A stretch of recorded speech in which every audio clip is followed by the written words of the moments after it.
sinasabi na headshot.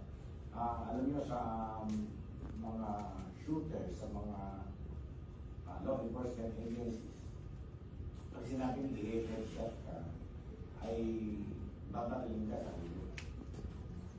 Kaya yun, nagpapalawatig siya na ganoon, kaya sineryoso namin yung bagay na yun. At pinuntahan siya, at yun nga, kinuha siya from Cagayan City at dinala siya dito. Ano daw kung dahilan bakit po daw niyang pinost po yun?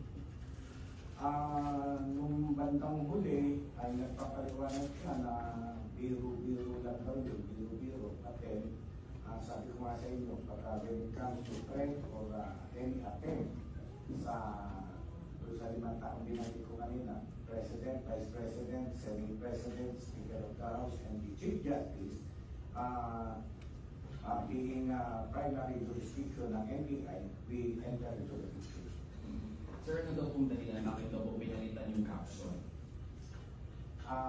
Yun ang paliwanag niya ay na-realize niya na hindi tama yung ginawa niya, kaya inalis niya agad.